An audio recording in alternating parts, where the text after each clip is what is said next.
My story begins in 1825. I was 10 years old. My father and mother were dead. I lived with my aunt and uncle, Mr. and Mrs. Reed. Their house was called Gateshead Hall. The house was in Yorkshire, in the north of England. My aunt and Uncle Reed had 2 children, a boy, John, and a girl, Eliza. I liked my Uncle Reed, and he liked me, but in 1825, my uncle died. After that, I was very unhappy. My Aunt Reed did not like me, and John and Eliza were unkind to me. It was a cold, rainy day in December. All of us were in the house. I wanted to be alone. I wanted to read. I opened a book. Then I heard my cousin John's voice. "Jane! Jane! Where are you?" John shouted. He came into the room and saw me. "Why are you reading my book?" he asked. "Give it to me." John took the book and hit my head with it. I screamed, "John, hit me again!" I pulled his hair and kicked him. "Help! Help! Mama!" John shouted. "Jane is hurting me." Aunt Reed ran into the room. She pulled me away from John. "John hit me with a book," I said. "I hate him, and I hate you too." "You are a bad girl, Jane," my aunt said. "Why do you hate me?" I asked. "You don't like me."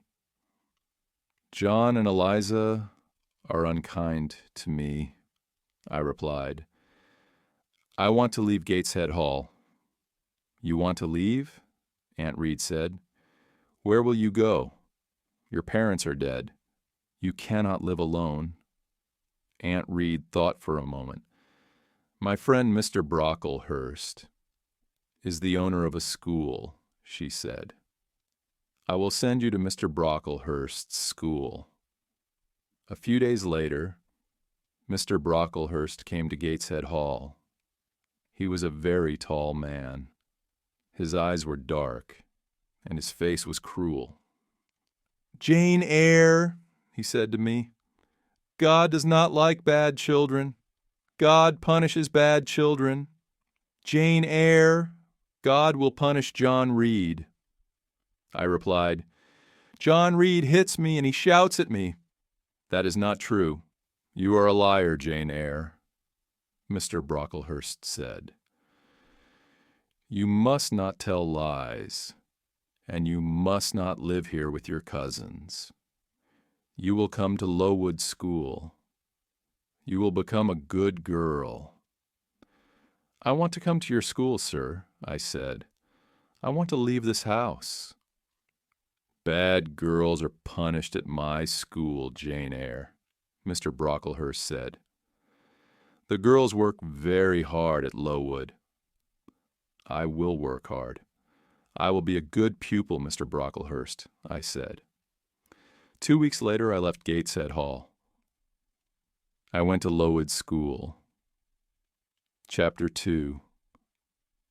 Lowood School. It was the month of January. I arrived at Lowood School at night.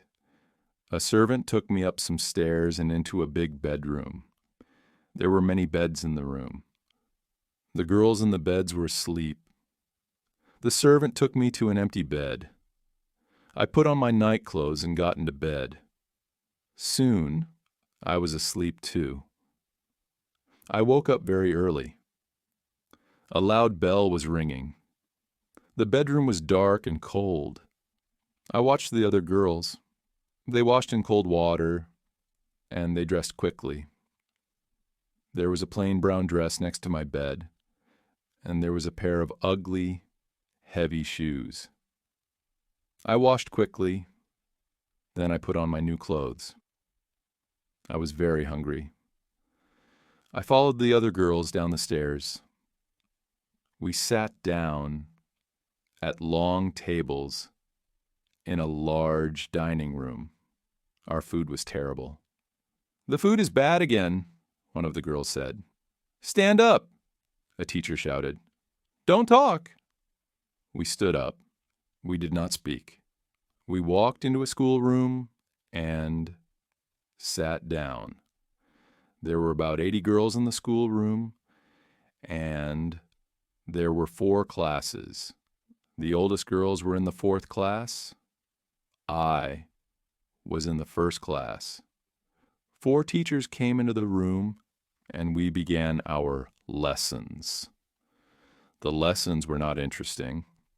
First, we read some pages in a book. Then our teacher asked us questions about those pages. After 4 hours, we went outside. It was very cold. Very soon, a bell rang. Lesson started again. 3 weeks passed. One afternoon, the head teacher came into the schoolroom. The head teacher's name was Miss Temple. Mr. Brocklehurst was with her. We all stood up. I stood behind an older girl. I did not want Mr. Brocklehurst to see me. Mr. Brocklehurst walked slowly around the room. Everybody was very quiet, and then I dropped my book. Mr. Brocklehurst stopped walking. He looked at me. "Ah, the new girl," he said. "Come here, Jane Eyre." Then he pointed at 2 of the older girls. "You 2 girls put Jane Eyre on that high chair," he said. "Look at Jane Eyre, everybody," Mr. Brocklehurst said. "This child is bad. She is a liar. She will be punished. Miss Temple, teachers, girls, do not talk to this child." Then he spoke to me again. "Jane Eyre, you must stand on that chair for 2 hours," he said. "You are a bad girl." That evening I cried and cried, but Miss Temple was kind to me. "You are a good pupil, Jane," she said, "and you are not a bad girl. I am your friend, Jane." "Thank you, Miss Temple," I said. Lowood School was in an unhealthy place. The buildings were wet and cold. Mr. Brocklehurst owned the school. He was a rich man, but he did not buy warm clothes for us, and he did not buy good food for us. Everybody hated him. In the spring, many of the girls became sick. Some of them left the school. They never came back.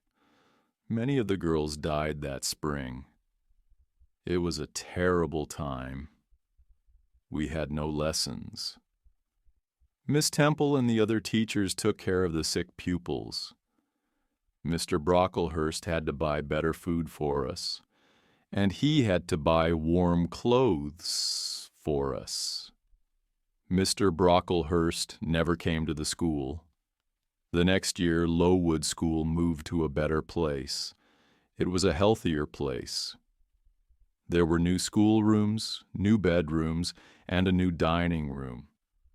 The new buildings were bright and clean. The teachers were happy. After that, I was happy at Lowood School too. I was a pupil at Lowood School for 6 years. Then I became a teacher. I was a teacher at the school for 2 years, but I never returned to Gateshead Hall. And the Reeds never wrote to me. Chapter 3. Thornfield Hall. In 1833, I was 18 years old. In the summer, Miss Temple left Lowood School. She got married. I wanted to leave Lowood, too. I wanted a new life. I will be a governess, I thought. I put an advertisement in a newspaper. I had a reply to my advertisement. The reply was from Mrs. Fairfax of Thornfield Hall, near Milot. Milot was about 70 miles from Lowood School. Mr. Fairfax wanted a governess for a little girl. I wrote to Mrs. Fairfax immediately. I was going to be a governess at Thornfield Hall. I traveled to Milat in a coach. At Milat, a servant met me. He took me to Thornfield Hall. At Thornfield Hall, another servant opened the door. She was smiling. She took me into a small, warm room. A lady was in the room. She was sitting by the fire. "Are you Mr. Fairfax?" I asked her. "Yes, my dear," she said. "And you are Miss Eyre? Are you cold? Sit by the fire, Miss Eyre. A servant will bring you some food." "Mistress Fairfax is very kind," I said to myself. "I will be happy here." "Will I see Miss Fairfax tonight?" I asked. Mr. Fairfax looked at me. She smiled. "Miss Fairfax?" No, she said. "Your pupil's name is not Miss Fairfax. Your pupil is Adele. Adele's mother was a French woman. Adele is Mr. Rochester's ward. He takes care of her." "Mr. Rochester? Who is Mr. Rochester?" I asked. "Mr. Edward Rochester is the owner of Thornfield Hall," Mrs. Fairfax said. "I am his housekeeper. I take care of Thornfield Hall. Mr. Rochester is not here now. He does not like this house. He is often away from home." I was very tired. Mistress Fairfax took me up the wide stairs and led me to my room. I went to bed immediately, and I slept well. The next morning I woke early. The sun was shining. I put on a plain black dress. I opened my bedroom door, walked along a corridor, and down the wide stairs. I walked out into the sunny garden. I turned and looked up at my new home. Thornfield Hall was a beautiful house with many large windows. The garden was beautiful too. After a few minutes, Mrs. Fairfax came into the garden. She spoke to me. "Good morning, Miss Eyre," she said. "You have woken early. Miss Adele is here. After breakfast, you must take her to the schoolroom.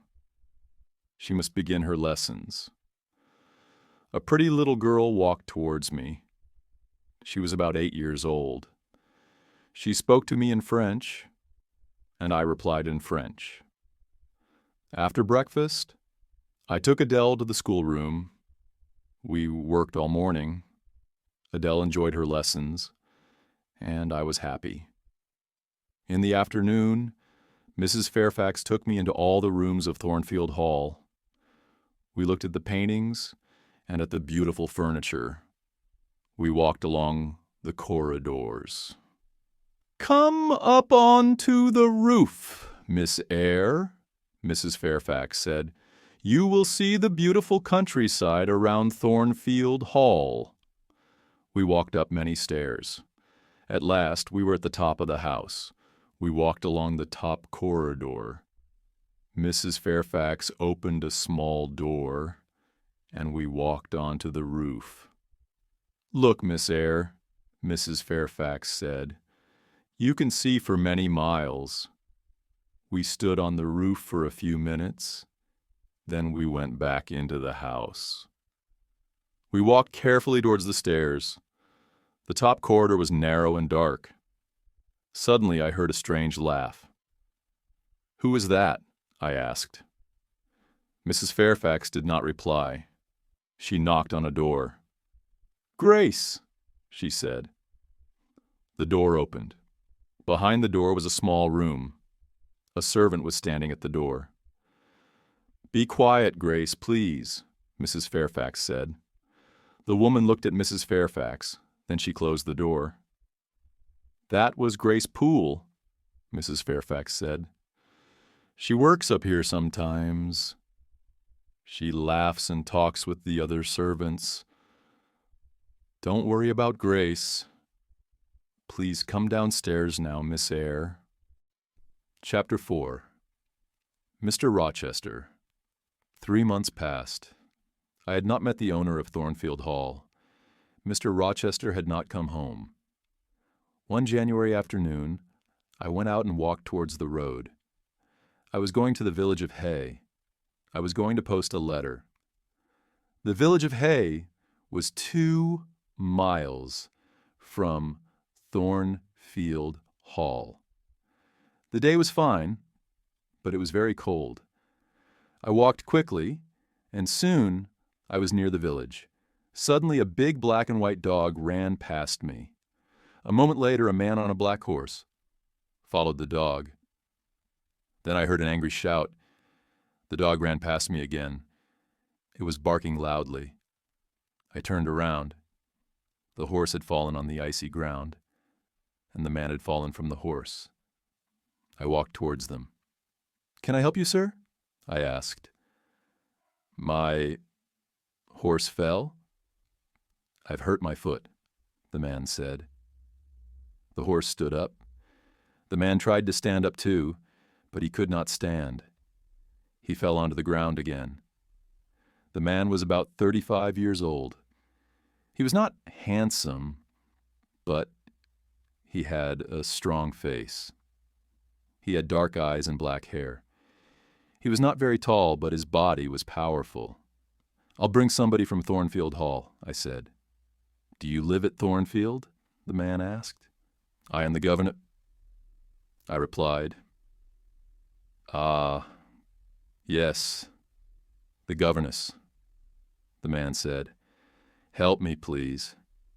The man stood up very slowly, and he put his hand on my shoulder. He walked slowly towards his horse. I helped him. He pulled himself onto the horse. "Thank you. Now go home. Quickly," the man said, and he rode away. I walked into the village, posted my letter, then returned to Thornfield Hall. Bright lights were shining in the big house. I went inside. A big black and white dog walked towards me. It came from the dining room. I had seen the dog before. "Whose dog is that?" I asked a servant. "It's Mr. Rochester's dog," the servant replied. "Mr. Rochester has come home, but he has hurt his foot. His horse fell on some ice." I smiled. The owner of Thornfield Hall had returned, but I did not see Mr. Rochester again that day. I saw Mr. Rochester the next day. He sent for me in the evening. I put on a clean dress and brushed my hair carefully. Mr. Rochester was in the large sitting room. He was sitting in a big chair. His right foot was on a small chair. Mrs. Fairfax and Adele were sitting with him. "Sit by the fire, Miss Eyre," he said. "Where have you come from?" "From Lowood School," I replied. "I was there for 8 years." "8 years?" Mr. Rochester said. "That is a long time. Who are your parents?" "I have no parents, sir," I answered. "They are dead." "But where's your home, Miss Eyre?" Mr. Rochester asked. "I have no home, sir. I have no family," I said. "Why did you come to Thornfield Hall?" Mr. Rochester asked. "I wanted to leave Lowood, sir," I replied. "I put an advertisement in a newspaper. Mrs. Fairfax replied to my advertisement. "Yes, I did," Mrs. Fairfax said. "Miss Eyre is a good teacher." Mr. Rochester smiled for the first time. "You are very young, Miss Eyre," he said. "I am 18, sir," I replied. Mr. Rochester smiled again. He did not ask me more questions. After that evening, I did not see Mr. Rochester for a few days. Then, one night, he sent for me again. "Sit near me, Miss Eyre," he said. "Mrs. Fairfax will talk to Adele." I sat down quietly, but I did not speak. The fire was very bright. I saw Mr. Rochester's face clearly. I saw his large dark eyes. He was smiling. He was happy. After a minute, Mr. Rochester spoke. "Miss Eyre," he said, "you are looking at me very carefully." Am I a handsome man? No, sir, I said. You speak the truth, Miss Eyre, Mr. Rochester said. Look at me again. Am I a kind man? No, sir, I said again. You are smiling now, but you are not always kind. That is true, Mr. Rochester replied. I have had a difficult life. I have met bad people. I have been a bad person myself. Now, Thornfield Hall is my home, but I hate this house. You are very young, Miss Eyre. You cannot understand me. You are right. I don't understand you, sir, I said. I stood up. Where are you going? Mr. Rochester asked. It is late. Adele must go to bed, I said. Are you frightened of me, Miss Eyre? Mr. Rochester asked. No, sir, I replied. But you say strange things, sir. Mr. Rochester smiled. Take Adele to her bedroom now, Miss Eyre, he said. We will talk again. Tomorrow, after that night. We talked together many times. Mr. Rochester was an interesting man, but he was a strange man, too. I often thought about him. Why does Mr. Rochester hate Thornfield? I asked myself. Thornfield Hall is a beautiful place, but Mr. Rochester is not happy. Chapter 5. Fire. It was March. One night I was in bed, but I was not asleep. The house was quiet. Suddenly I heard a sound in the corridor outside my room. Who's there? I said. Nobody answered. Then I heard a strange laugh. I got out of my bed and went quietly to the door. I listened. I heard another sound. Somebody was walking up the stairs to the top corridor. Then I heard somebody close a door. Was that Grace Poole? I said to myself. Yes, it was Grace. Why was she laughing? And why is she walking in the house at night? Is she mad? I must tell Mistress Fairfax about this. One will speak to her now. I put on some clothes and opened the door. There was a candle on the floor outside my room. The candle was burning, and there was thick smoke in the corridor. I went into the corridor and looked around me. The door of Mr. Rochester's bedroom was open, and the smoke was coming from his room. I ran into the room. "Wake up, sir," I cried. "What happened, Jane?" "There was a fire, sir. Grace Poole tried to kill you." I sat in a chair by the window. Time passed. At last Mr. Rochester returned. "Please don't worry, Jane," he said. "Grace Poole is a strange woman, but she won't hurt anybody." "Tonight?" I asked. "Good night, sir," I said. Mr. Rochester held my hand, looked at me, and smiled. "Thank you, my dear friend," he said. "You saved my life tonight." "Good night, sir," I said again, and went back to my bed. I was very tired, but at first I could not sleep. Suddenly, I understood something. I loved Mr. Rochester. He had smiled at me. He had held my hand. Did he love me? I did not know, but I thought about Mr. Rochester for a long time. I did not see Mr. Rochester the next day. He did not send for me. In the evening, I went down to Mrs. Fairfax's sitting room. The housekeeper was looking out of the window. "The weather has been good today," Mrs. Fairfax said. "Mr. Rochester had a good day for his journey." His journey? Where has he gone? I asked, surprised. "He has gone to Ingram Park," Mrs. Fairfax replied. "Mr. Rochester will stay there for a week or more. He has many friends. All his friends will be at Ingram Park this week." "Will there be any ladies at Ingram Park?" I asked.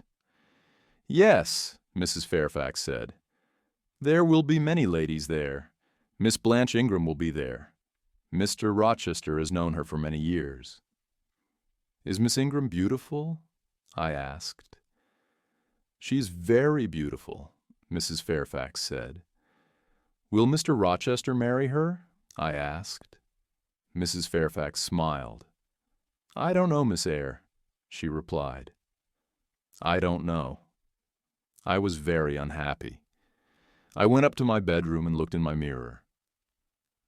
Jane Eyre, I said to myself, you are not pretty, and you are poor. Mr. Rochester will never marry you. He will marry Miss Blanche Ingram. She is a rich lady, and you are a poor governess. Forget Mr. Rochester, Jane Eyre. Forget him. Chapter 6. Guests at Thornfield Hall. 2 weeks later, a letter arrived for Mrs. Fairfax. Mr. Rochester will return on Thursday, Mrs. Fairfax said. Some of his friends will come here with him. There will be many guests at Thornfield Hall on Thursday evening. Mrs. Fairfax, Adele, and I were in Adele's bedroom. Mrs. Fairfax was looking out of the window. The guests are arriving now, Mrs. Fairfax said. I went to the window and looked out. There were 3 carriages, and 2 people were riding horses. Mr. Rochester was riding his big black horse, and a beautiful young woman was riding a white horse. Mrs. Fairfax pointed to the young woman. That is Miss Ingram, the housekeeper said. Then she went downstairs. Adele wanted to go downstairs too. No, Adele, I said. We cannot go downstairs tonight. Mr. Rochester is talking to his guests. The next day, Mrs. Fairfax came into the schoolroom. Mr. Rochester wants you to meet his guests tonight, Miss Eyre, she said. Adele must meet them too. Later, Adele and I went quietly into the sitting room. Soon, 8 ladies came into the room. One of them was tall, dark, and very beautiful. She was Blanche Ingram. Adele ran towards her. Good evening, beautiful lady, she said in French. What a pretty little girl, Miss Ingram said. Miss Ingram spoke to the other ladies, and she spoke to Adele, but she did not speak to me. Half an hour later, the gentleman came into the room. I looked at Mr. Rochester. He saw me, but he did not speak to me. Miss Ingram pointed at Adele. Why doesn't this little girl live at a school, Mr. Rochester? She asked. Adele learns her lessons at home, Mr. Rochester replied. She has a governess. Oh, yes, that small woman by the window, Miss Ingram said. I had many governesses.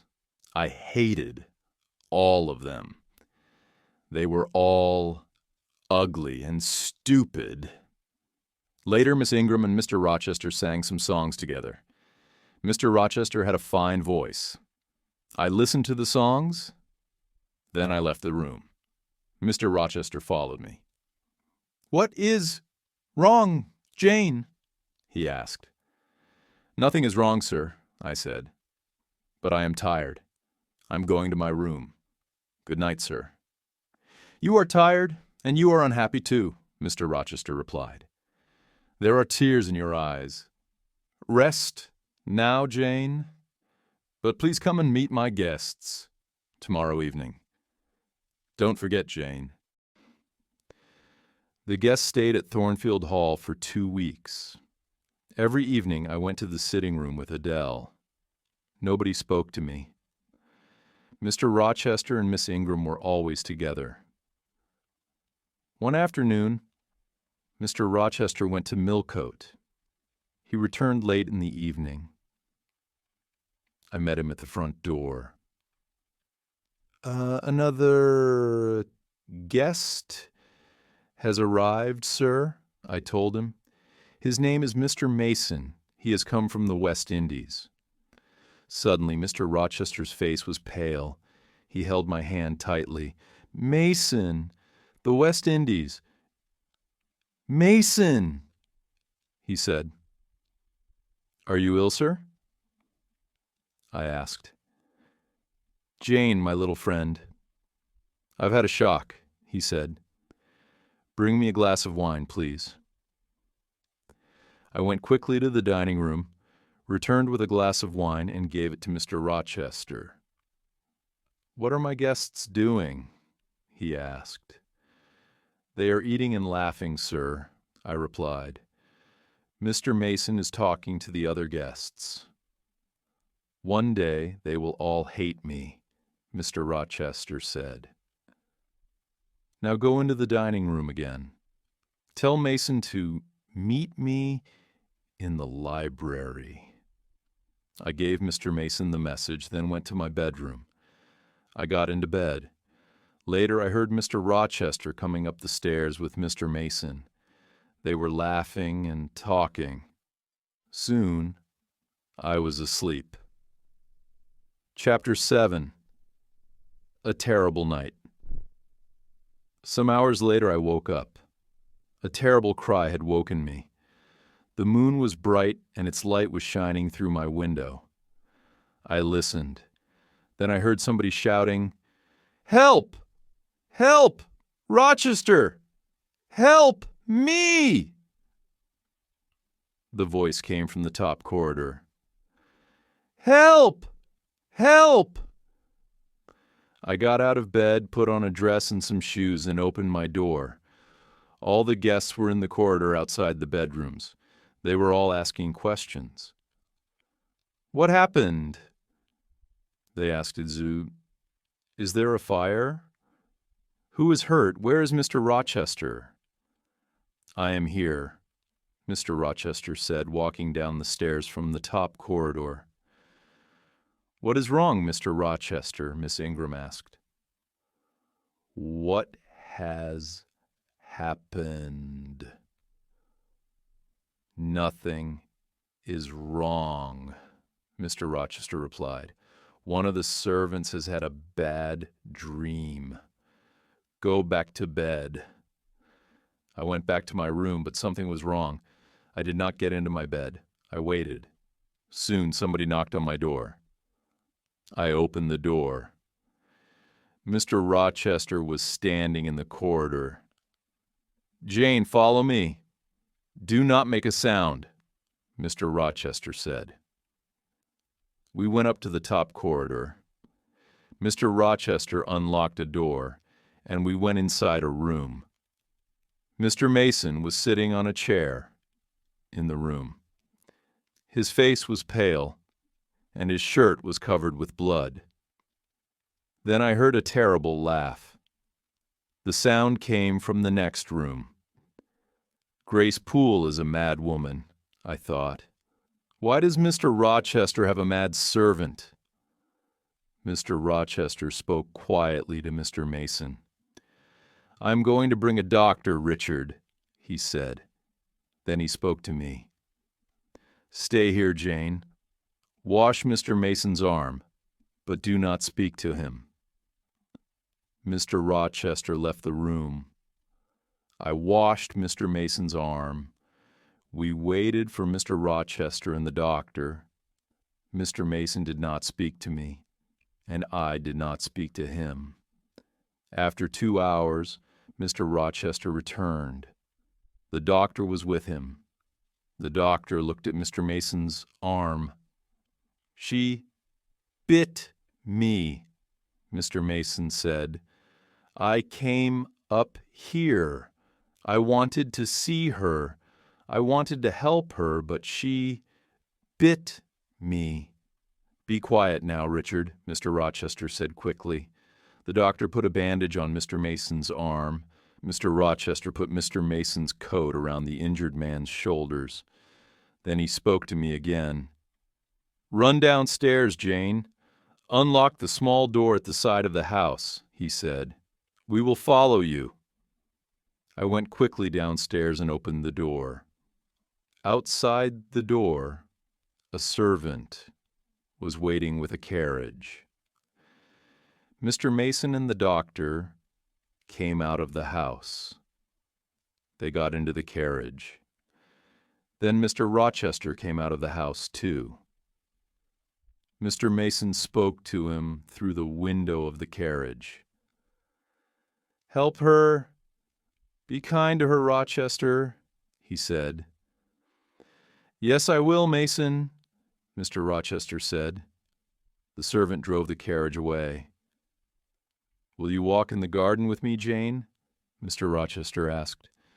"I do not want to sleep now." "Yes, I will, sir," I said. Soon it was morning. The birds were beginning to sing, and the flowers had a sweet smell. "It has been a strange night, Jane," Mr. Rochester said. "Were you frightened?" "I am frightened of Grace Poole," I said. "She will hurt you one day." "I am stronger than she is. She will not hurt me," Mr. Rochester said. He looked at me for a few moments. "Are you my friend, Jane?" he asked me. "Yes, sir. I will be your friend forever," I replied. "Thank you, my dear," Mr. Rochester said. "I have made mistakes. Now I want to be happy. That is not wrong, is it, Jane?" He stopped speaking for a minute. Then he said, "Go into the house. I'll talk to you tomorrow." But the next day, I had a letter from Gateshead Hall, my Aunt Reed's house. The letter was from my cousin Eliza. I started the journey to my Aunt Reed's house immediately. I arrived there the next day. My Aunt Reed was very, very ill. She could not move, and she did not speak to me. I wanted to return to Thornfield Hall. I wanted to see Mr. Rochester, but Eliza wanted me to stay at Gateshead Hall. After 3 weeks, my aunt spoke to me at last. She spoke very slowly. "Are you Jane Eyre?" she asked. "Yes, Aunt Reed, I am Jane Eyre," I replied. "There is a letter for you," Aunt Reed said. "It is in my desk. Call Eliza, please. She will get the letter." Eliza came into the room. She opened the desk and gave me a letter. "Read the letter, Jane," my aunt said. The letter had come from Madeira, but it was 3 years old. "I answered that letter," Aunt Reed said. "I hated you, Jane. I did not want you to have your uncle's money. I wrote to John Eyre. I wrote, 'Jane Eyre is dead. She died at Lowood School. I am sorry, Jane. I was wrong.' Mrs. Reed died that night.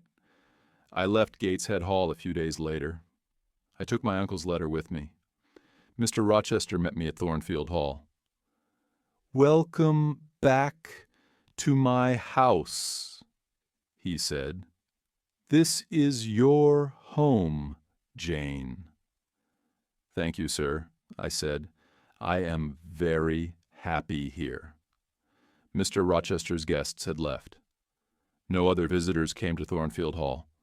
Every day Mr. Rochester and I talked together, and every day I loved him more.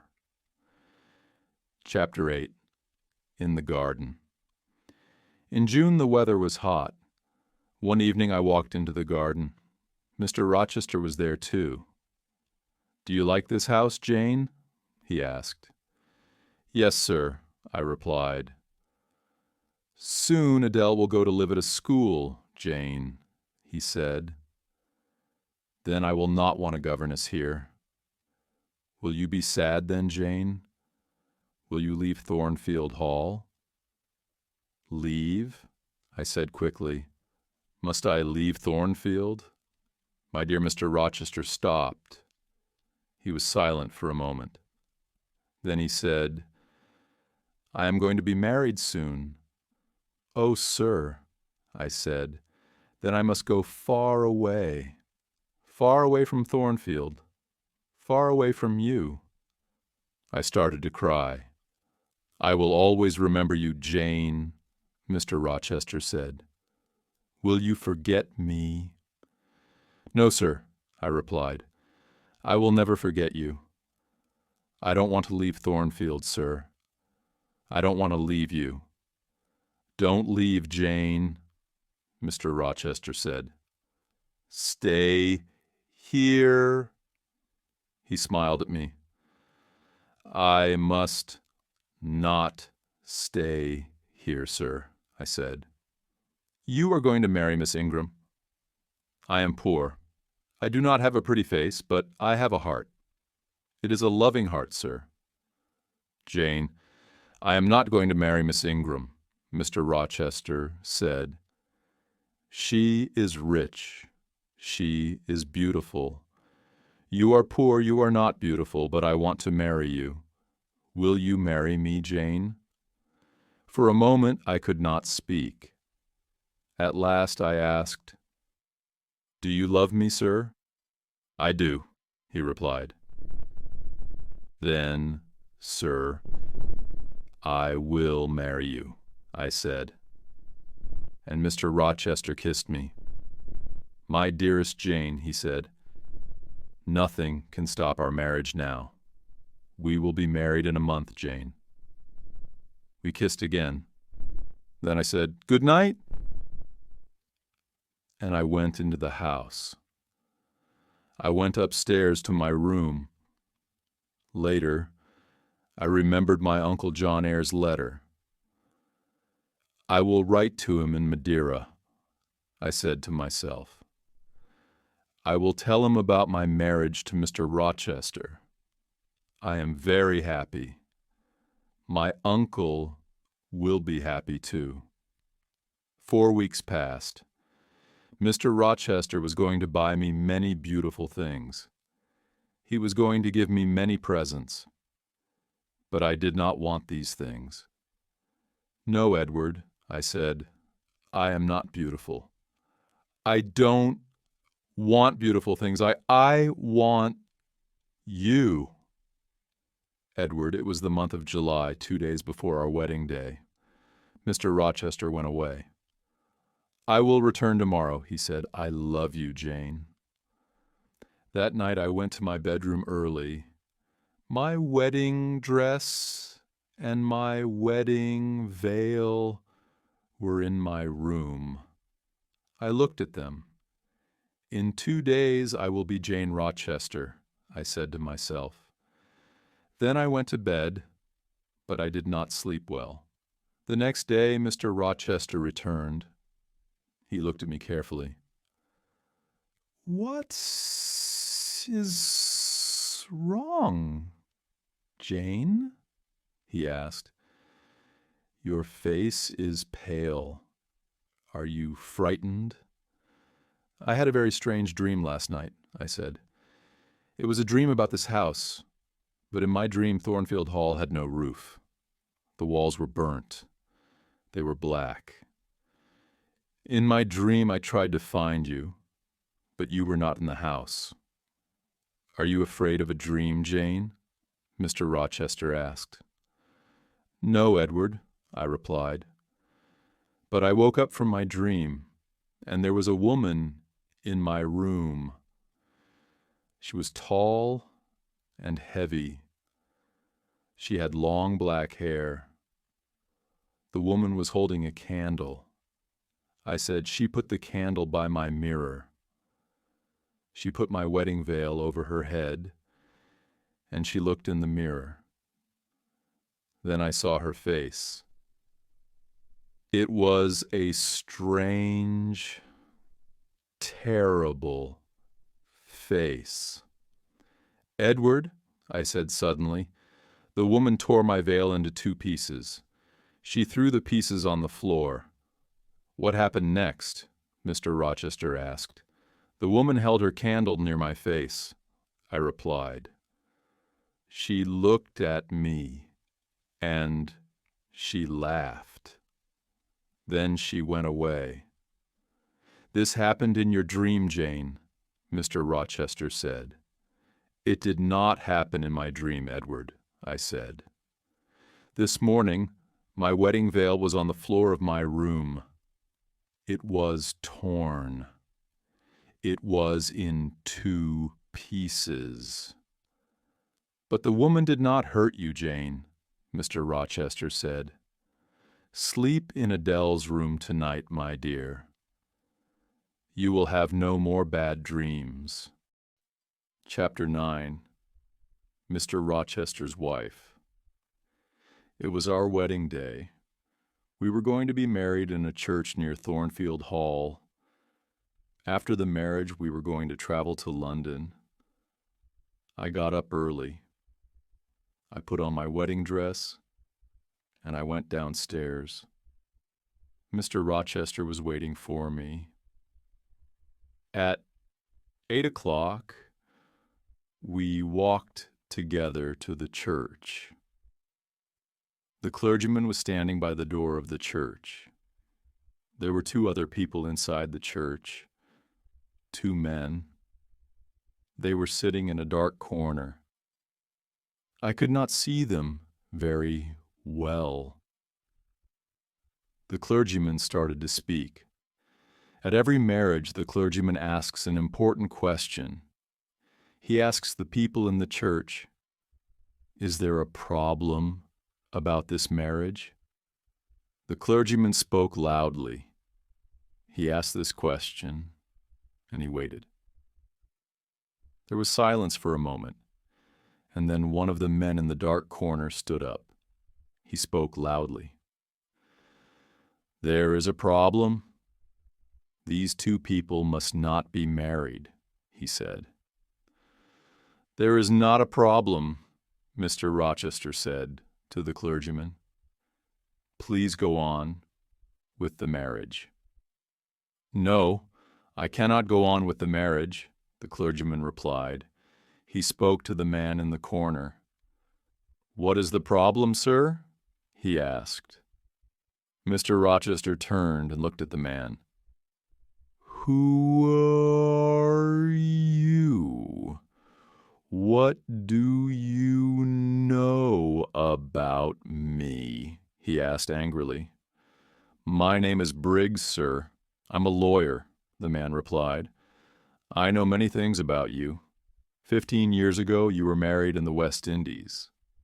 Your wife's name is Bertha Mason. She is alive. She lives at Thornfield Hall." "How do you know that?" Mr. Rochester shouted. The other man in the dark corner stood up. He walked towards us. It was Richard Mason. "Bertha Mason is my sister," he said. "I saw her at Thornfield Hall in April." Mr. Rochester's face was pale. For a minute, he was silent. Then he spoke quietly. "It is true," he said. "My wife is living at Thornfield Hall. She is mad. Come to the house, all of you. Come and see Mrs. Rochester. Come and see the mad woman." We all left the church. Nobody spoke. At Thornfield, Mrs. Fairfax and Adele were waiting for us. They were smiling happily. "Nobody will be happy today," Mr. Rochester said. "We are not married." Briggs, Mr. Mason, the clergyman, and I followed Mr. Rochester. We followed him up the stairs. He took us to the top corridor. He unlocked a door, and we went into a small room. I had seen this room before. We walked through the room to another door. Mr. Rochester unlocked this door, and we saw a larger room. Grace Poole was sitting in the room, but another woman was there too. She was tall and heavy. Her dark hair was in front of her face. The woman turned and looked at us. I knew that terrible, mad face. I had seen it in my bedroom 2 nights before. The mad woman saw Mr. Rochester. She screamed and ran towards him.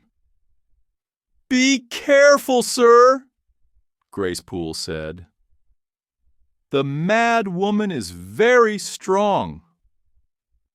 She screamed and hit Mr. Rochester, but Mr. Rochester held her arms. "This woman is my wife," Mr. Rochester said angrily. "I wanted to forget about her. I wanted to marry this young girl, Jane Eyre.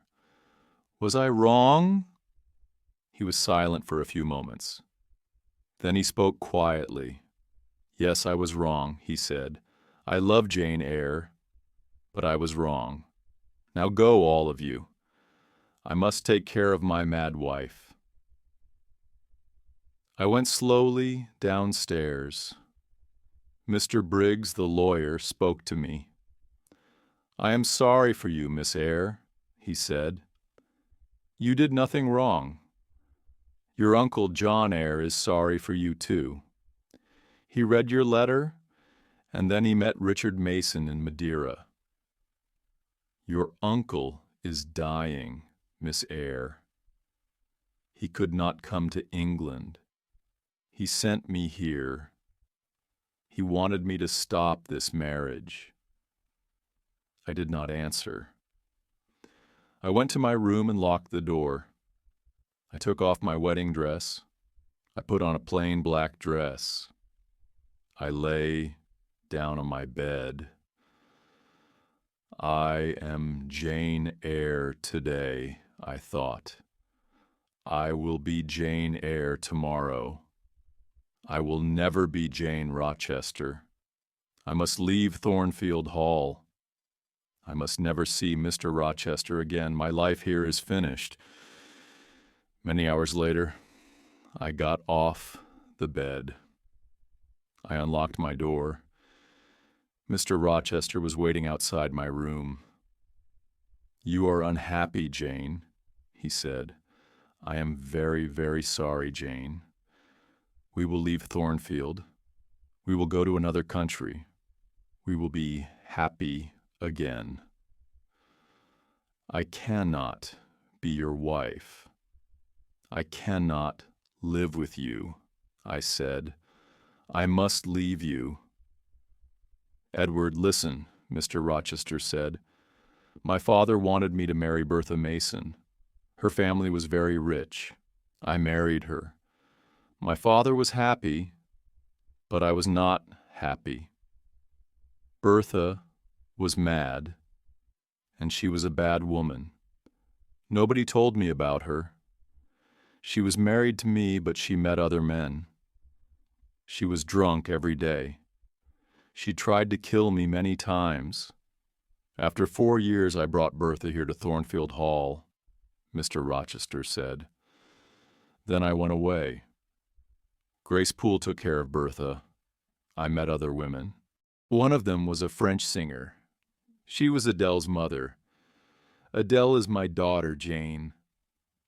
But I did not love the French singer. I did not love anybody. I came home to Thornfield Hall. Then you came here, and I loved you. I will always love you. Please stay with me, Jane." "No, Edward," I said. "I am going away. We will be unhappy, but we must not be together. Goodbye, Edward." "Oh, Jane." "Jane, my love," Mr. Rochester said, "don't leave me."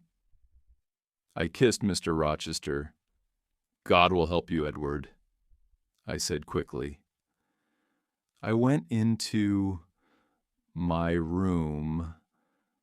I put some clothes into a bag. Later, I heard Mr. Rochester go into his room very quietly. I went downstairs. I opened the small door at the side of the house. I left Thornfield Hall, and I walked to the road. It was dark. Soon a coach came along the road.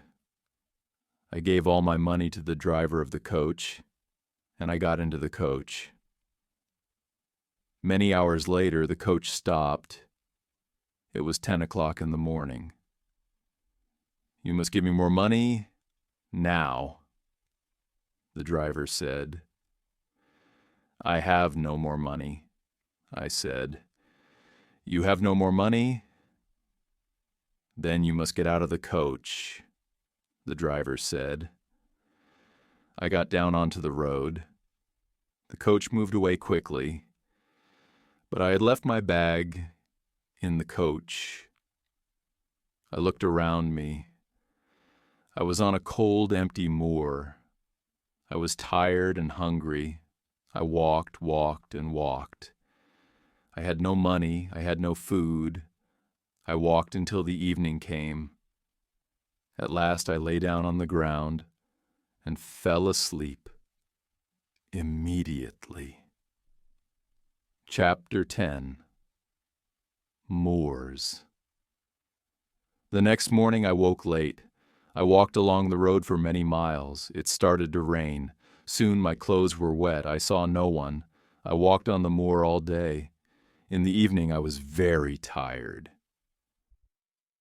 I must sleep soon, I thought. Where shall I sleep? Then I saw a light. I walked slowly towards it. The rain was falling heavily, but I saw a house near the road. I walked up to the house and knocked on the door. I waited, but nobody opened the door. I stood outside the house. I was very cold and very tired.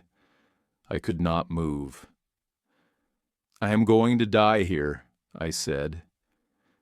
Then I heard a young man's voice. The man was standing behind me. "No, you will not die at Moors," the man said. Then he unlocked the door of the house. He took me into the house, into a warm sitting room. "Please sit down," he said. Two pretty young women came into the room. "Give this poor woman some food, Diana," the young man said. "Give her some dry clothes, Mary." Then he spoke to me again. "My name is Saint John Rivers," he said. "These are my sisters, Diana and Mary. What is your name, young woman?" "My name is Jane Elliott," I said. I closed my eyes. "Jane is very tired," Diana said. "She must go to bed now." I stayed in bed at Moore's house for 3 days. Diana and Mary Rivers were governesses. They were staying at Moore's for a few days. St. John, their brother, was a clergyman. They were very kind to me. Soon we were good friends. One day St. John asked me about my life. I was a governess too, I told him, and I told him about Lowood School. But I did not tell him about Thornfield Hall. I did not tell him about Mr. Rochester. "I want to work, St. John," I said. "Will you help me?" "I have a plan," St. John said. "A few miles from here there is a village. Many of the girls in the village cannot read or write. I'm going to pay for a girls' school in the village, but I must find a teacher for these girls." "I will teach them, St. John," I said. "Good," he said. "There will be a small house next to the school. You will live there." 3 days later, a letter arrived for St. John.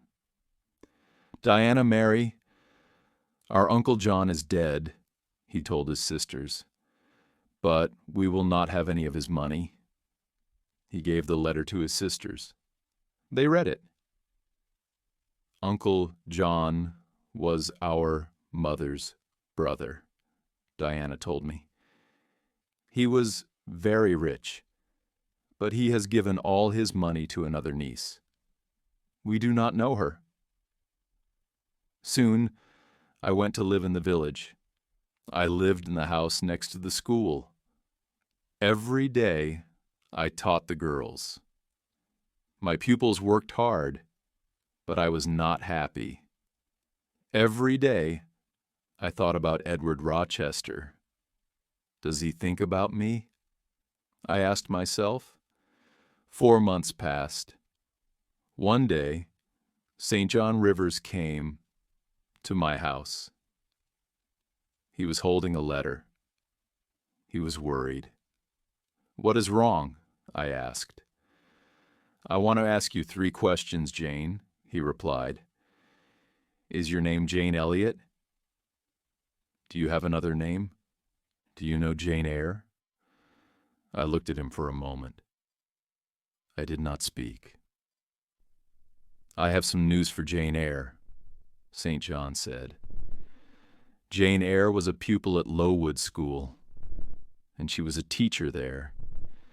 Then she was a governess at Thornfield Hall, the home of Mr. Edward Rochester. "How do you know this?" I asked. "What do you know about Mr. Rochester? How is he?" "I don't know," St. John said. "This letter is from a lawyer. The lawyer tells a story about Mr. Rochester.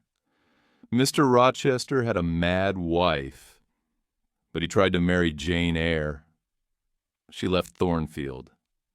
Now this lawyer, Mr. Briggs, is trying to find her."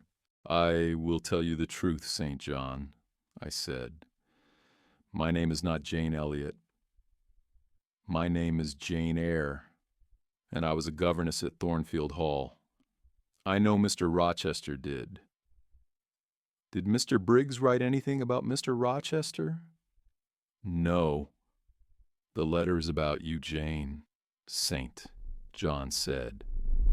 "Your uncle, John A., is dead. John A. has given you £20,000. You are rich, Jane." "But why did Mr. Briggs write to you?" I asked. "My mother's name was A.," St. John said. "She was your father's sister, Jane. Then you, Diana, and Mary are my cousins." I thought carefully for a moment. I said, "Write to Diana and Mary," I said. "They must come home. I will give all of you some of Uncle John's money." The next day I wrote to Mr. Briggs. I gave St. John, Diana, and Mary £5,000 each.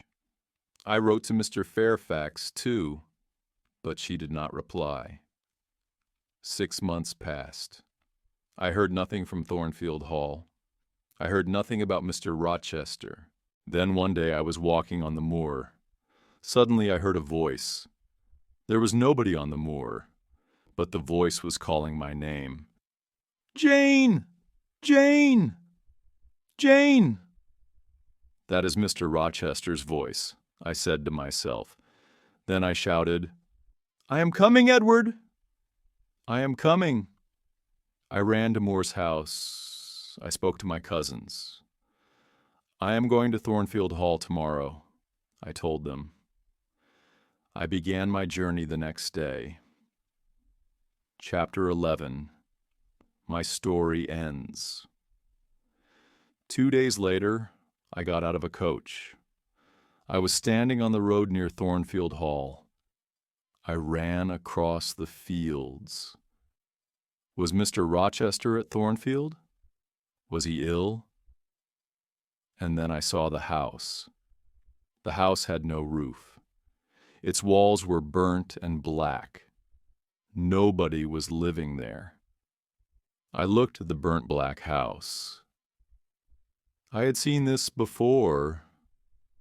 I had seen it in a dream.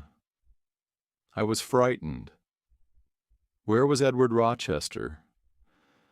I went to the village of Hay. I asked about Thornfield Hall. I asked about Mr. Rochester. 3 months ago there was a fire at Thornfield Hall, a man told me. The mad woman burned the house. She was Mr. Rochester's wife.